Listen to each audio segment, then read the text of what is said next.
नमस्कार, मैं दीपक कुमार आप सभी का स्वागत करता हूं दादाज डायलॉग में। दोस्तों, बिहार में जब भी आरजेडी की सरकार बनती है और अगर कोई व्यक्ति ये कह दे कि आरजेडी के सरकार बनने का मतलब है कि जंगल राज रिटर्न, जंगल राज आ जाना, तो इस बात को सुनकर बहुत सारे अतिवादी नशेरियों को बुरा लगता है और वो भड़क जाते हैं। वो कहते हैं कि जंगल राज कैसे कह दिया, लेकिन वो ये नहीं बता पाते हैं कि उनके समर्थित सरकार या शासन व्यवस्था को जंगल राज क्यों न कहा जाए। उनके नेताओं का जिस तरीके का रवैया होता है, जिस तरीके का बयान होता है, जिस तरीके का काम होता है, क्या वह जंगल राज के दायरे में नहीं आता है तो और किस दायरे में आता है? अब से बिहार में आरजेडी और जेडीयू गठबंधन का सरकार बनाया, तथाकथित महागठबंधन का, सबसे ही बिहार का जो स्थिति है, राजनीतिक देख लीजिए, सामाजिक देख लीजिए, किसी भी स्तर पे देख लीजिए, कानून व्यवस्था के मुद्दे पे देख लीजिए, यह स्पष्ट तौर पे दिखेगा आपको कि यह पूरी तरह से वही जंगल राज है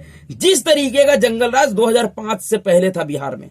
लेकिन इस सबके बीच इस जंगल राज के थ्योरी को और मजबूती इस बात में मिल जाती है जब आरजेडी का ही विधायक गांधी के नाम पे अपना जंगल राज वाला ज्ञान बांटने लगता है।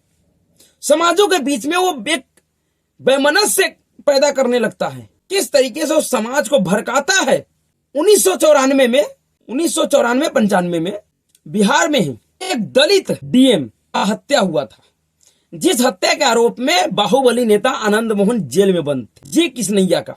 उस दलित डीएम का भी हत्या इसी मानसिकता के तहत हुआ था, जिस तरीके का बात आज का आरजेडी नेता और विधायक कर रहे हैं, जिस तरीके का हरकत आज का जदयू का विधायक गोपाल मंडल कर रहा है। जदयू आरजेडी के विधायक और आरजेडी प्रदेश अध्यक्ष जगदानंद सिंह के पुत्र सुधाकर सिंह, जो कि इसी सरकार का कृषि मंत्री रह चुका है, उन्होंने गांधीवाद के नाम पे एक जो नया ज्ञान दिया है अपने समर्थकों को, वो बहुत बड़े अराजक स्थिति को पैदा कर सकता है। उनके उस ज्ञान को अगर उनके समर्थन में रहने वाले 10-20% लोग भी अगर ग्रहण कर लिए और उनके बताए रास्ते पे अगर चलना शुरू कर दिया तो बिहार में अनार्की फैल जाएगी, पूरा सिस्टम तहस नहस हो सकता है। फिर से बिहार उसी 2005 वाले परिस्थिति में पहुंच सकता है और इसकी शुरुआत हो चुकी है। पहले इस आरजेडी विधायक सुधाकर सिंह का गांधीवादी ज्ञान क्या है इसको समझिए। राजद विधायक सुधाकर सिंह ने कहा कि वो गांधीवादी है, इसलिए गांधीवाद का तरीका बता रहे हैं, इनमें लाठी डंडा चलाने की जरूरत नहीं है, जो कह रहे हैं वैसा करके देखिए, अधिकारी इस्तीफा देकर भाग जाएगा, सिर फोड़िएगा तो धारा 302 या 307 का केस हो जाएगा, लेकिन जो हम कह रहे हैं उसे करके देखिए, कुछ नहीं होगा। यह अपने एक जनसभा में सुधाकर सिंह कह रहे अपने समर्थकों से। आरजेडी के विधायक सुधाकर सिंह ने एक सभा को संबोधित करते हुए अपने समर्थकों को समझाया कि बगैर लाठी डंडे के कैसे बिहार के अधिकारियों को ठीक किया जा सकता है। सुधाकर सिंह ने कहा कि अधिकारियों को ठीक करने का आसान तरीका है, उनके मुंह पर थूक दो। सोच देखिए, ये सोच कितना गंदा है। कह रहा है कि अधिकारियों के मुंह पर थूक दो। कलेक्टर के मुंह पर 100-200 आदमी थूकिएगा तो कौन सा दफा लगेगा? समझ जाइए आप किस तरीके का माहौल बनाने का प्रयास आरजेडी का विधायक कर रहा है बिहार में। आपको जेल भेजेगा, कोई दफा लगेगा क्या? ये कह रहा है कि अगर कोई अधिकारी आपका बात नहीं मान रहा है, आपका काम नहीं कर रहा है, तो आप 100-200 भीड़ के समूह में जाइए और उस अधिकारियों को घेर कर उसके मुंह पर थूक दीजिए। अगर आप थूक दीजिएगा तो अधिकारी कौन सा दफा लगाकर आपको जेल भेजेगा? इनके मूर्खता का प्रकाष्ठा देखिए। ये कृषि मंत्री थे और एक कितने बड़े गंवार और जाहिल किस्म का व्यक्ति है, इनके इन बातों से समझिए।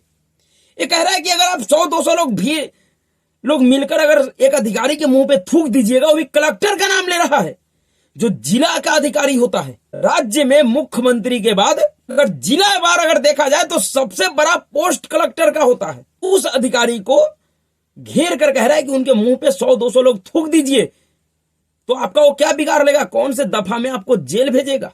कोई दफा लगेगा क्या? इनका सोच देखिए कि ये किस तरीके का समाज बनाने का प्रयास कर रहा है। उसके बाद आगे इन्होंने जो कहा वो और बेहद है। सुधाकर सिंह ने अपने समर्थकों से कहा कि वो अधिकारियों को फूल का माला क्यों पहनाते हैं? कलेक्टर और अधिकारियों के गले में फटा हुआ जूतों का माला लटका दीजिए, कौन दफा लगेगा? कोई दफा नहीं लगने वाला है। सुधाकर सिंह ने कहा कि आज फूल का माला पहनाना बंद कर दीजिए। कोई अधिकारी नहीं कहता है किसी को भी भाई कि आप हमको फूल का माला पहनाइए। कहीं पे भी कोई अधिकारी जाता है, कोई नहीं कहता है कि आप हमारे लिए फूल का। हाँ, नेता को जरूर ये शौक होता है कि अगर वो चुनाव जीत गया, वो नेता बन गया, तो उसके गले में फूलों का हार पड़ना चाहिए। कोई अधिकारी इस तरीके का ख्वाब कभी नहीं देखता है कि उसके गलों में कोई फूल का हार डालेगा। लेकिन यह सोच इस तरीके से समाज को उकसा रहे हैं, ये हिंसक बना रहे हैं कि अधिकारियों के गले में फूल का माला मत डालिए, फटे हुए जूता का माला डालिए। आप खुद समझिए कि अगर आपके जिले का अगर कोई अधिकारी है, डीएम है, या बीडीओ ले लीजिए, सीओ ले लीजिए, कोई भी सरकारी अधिकारी ले लीजिए, होता तो आप ही के बीच का है ना, क्या आप उसके गले में इस जूते का माला डाल सकते हैं?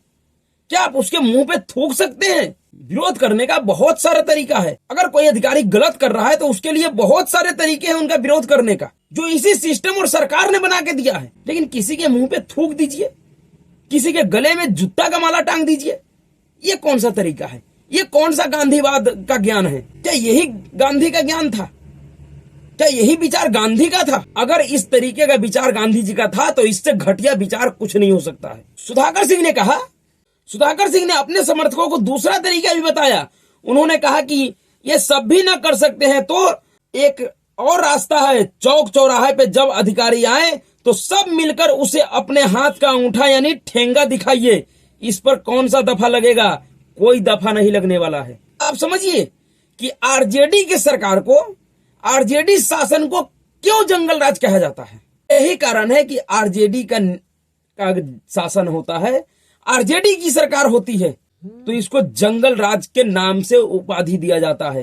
क्योंकि और इस सब के पीछे एक बहुत बड़ा जो कारण है वह नीतीश कुमार और तेजस्वी यादव की सरकार के द्वारा किया गया एक कुकर्म है, जिसके वजह से आज सरकारी कर्मचारियों के खिलाफ इस तरीके का समाज में जहर बोया जा रहा है नेताओं के द्वारा। और वह कुकर्म है कि जी किसनैया का जो हत्या हुआ था, उनके हत्या का जो दोषी था पूर्व सांसद आनंद मोहन, उनको छुड़ाने के लिए जदयू और आरजेडी की समर्थित सरकार ने मई या जून में, शायद मई महीने में बिहार सरकार के कारा हस्तक अधिनियम में बदलाव किया था, जिसके माध्यम से यह नई व्यवस्था किया गया था कि ड्यूटी के दौरान अगर किसी भी सरकारी कर्मचारी का हत्या हो जाता है तो उसको गंभीर हत्या नहीं मानकर सामान्य हत्या माना जाएगा और उस पर सामान्य हत्याओं के मुकदमा चलेंगे। जबकि पहले यह व्यवस्था था कि अगर ऑन ड्यूटी किसी भी सरकारी कर्मचारी का कोई हत्या कर देता है किसी भी तरीके से, तो उस हत्यारे के खिलाफ सामान्य मामले से अलग हटके उनके लिए एक स्पेशल व्यवस्था थी, कठोर कार्रवाई का प्रावधान था। उसके तहत उसके ऊपर केस चलता था, जिसमें आरोपी को किसी भी तरीके का क्षमा या दया नहीं दिखाया जा सकता है राज्य सरकार की तरफ से। उसको पूरा सजा काटना पड़ेगा, उसको किसी भी तरीके से उसके सजा में रियायत नहीं दी जा सकती है। तो सामान्य कैदियों को मिलता है, उनके अच्छे व्यवहार, अच्छे आचरण के लिए सजा से पूर्व ही उसे रिहा कर दिया जाता है। सरकारी कर्मचारियों की हत्या के मामले में ऐसा नहीं था। लेकिन नीतीश और तेजस्वी की सरकार ने यह कुकर्म किया, जिसके बाद इस देश के बहुत से लोगों ने यह चिंता व्यक्त की थी कि बिहार में सरकारी कर्मचारियों के खिलाफ इस तरीके का वैमनस्य फैलेगा, और वह अब शुरू हो गया है। आरजेडी के विधायक खुलकर इस बात को कहने लगे हैं, समाज के बीच में इस तरह का माहौल बनाने का प्रयास कर रहा है कि किसी भी तरीके से सरकारी कर्मचारियों के प्रति घृणा और नफरत का माहौल बन जाए। सरकारी सिस्टम में बहुत जितने भी सरकारी हो, सब जितने भी कर्मचारी है या अफसर है, सब के सब गलत नहीं होते हैं। कुछ % लोग जरूर रिश्वतखोर, दलाल और चोर होते हैं, लेकिन कुछ लोगों के लिए क्या इस तरीके का बर्ताव किया जा सकता है? हम उसके खिलाफ कानूनी कार्रवाई न करके, कानूनी तरीकों को ना अपनाकर क्या इस तरीके का व्यवहार कर सकते हैं? इस तरीके से हम बदला ले सकते हैं? यह बहुत पूरी तरह से निंदनीय है। और इसके इस बयान का बिहार का किसी भी नेता और किसी भी दल ने विरोध नहीं किया है, गलत नहीं बताया कि यह कोई छोटा मोटा नेता नहीं है, यह कोई मामूली विधायक नहीं है, यह सरकार का पूर्व कृषि मंत्री है और इसके पिता जगदानंद सिंह जी बिहार आरजेडी का प्रदेश अध्यक्ष है। उस व्यक्ति का इस तरीके का विचार अगर है तो यह बिहार और बिहार में काम करने वाले सरकारी कर्मचारी सभी के लिए बहुत बड़े खतरे का संकेत है, जिसका शुरुआत हो चुका है। 2 दिन पहले कुछ अराजक तत्व के लोगों ने पटना में बिहार क्रिकेट एसोसिएशन के अध्यक्ष के केबिन में घुसकर उनके ऊपर, अगर देखा जाए तो स्याही का बाल्टी डाल दिया, पूरी तरह से उसके ऊपर स्याही फेंककर उसका पूरा कलर बदल दिया। समझिए उस ऑफिसर का क्या मोरालिटी रहा होगा उस समय। अगर वो कुछ गलत कर रहा था तो उसके खिलाफ आप कंप्लेंट कर दीजिए, किसी कानूनी तरीका उसके खिलाफ अपनाइए ना भाई। अगर आप 50 लोगों के भीड़ को ले जाकर किसी ऑफिसर का लिंचिंग कर सकते हैं, लिंचिंग करने का प्रयास कर सकते हैं, तो उस ऑफिसर के खिलाफ आप धरना प्रदर्शन भी तो कर सकते हैं। आप उनके गेट के बाहर धरना देते, प्रदर्शन करते, लेकिन नहीं, पूरी तरह से डराने का, धमकाने का काम किया जा रहा है, जो कि किसी भी तरीके से जायज नहीं है। और इसीलिए जंगल राज कहा जाता है। असली जंगल राज यही है। दिन दहाड़े गुंडागर्दी, दिन दहाड़े सरकारी कर्मचारियों को, अफसरों को लील करने का जो षड्यंत्र किया जा रहा है, यह दुर्भाग्यपूर्ण है और यह बिहार और बिहार के विकास के लिए सबसे बड़ा बाधा है, जिसको खास करके बिहार के युवाओं को समझना चाहिए। कुछ जातिवादी नजरियों के साथ छोड़कर आप इस बात को समझिए कि अगर आप इस तरीके का कोई भी कार्रवाई करते हैं तो इससे आपके भविष्य से, आपके परिवार के भविष्य पे बहुत बुरा असर पड़ेगा। हो सकता है कि आपका भविष्य खराब हो जाए, आपको पूरा जीवन जेल में रहना पड़ जाए। इसलिए इस तरीके के नफरती नेताओं के बातों को, बयानों का आधार बनाकर इस तरीके का कोई भी गलत कार्य नहीं कीजिए, क्योंकि इन नेताओं का कुछ नहीं जाने वाला है। जब भी जाएगा तो आप ही का जाएगा। उदाहरण के लिए आप अग्निवीर स्कीम को ले लीजिए कि आपने इसी तरीके के कुछ नफरती नेताओं के बयानों को आधार बनाकर, इनके ही द्वारा भड़काए जाने पे, बहकाए जाने पे बहक कर आपने उतने बड़े हिंसक का आंदोलन को किया।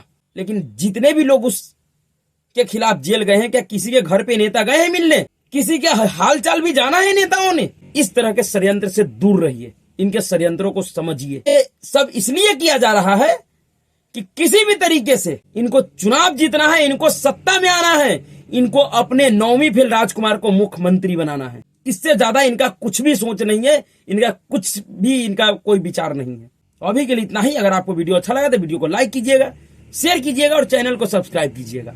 नमस्कार।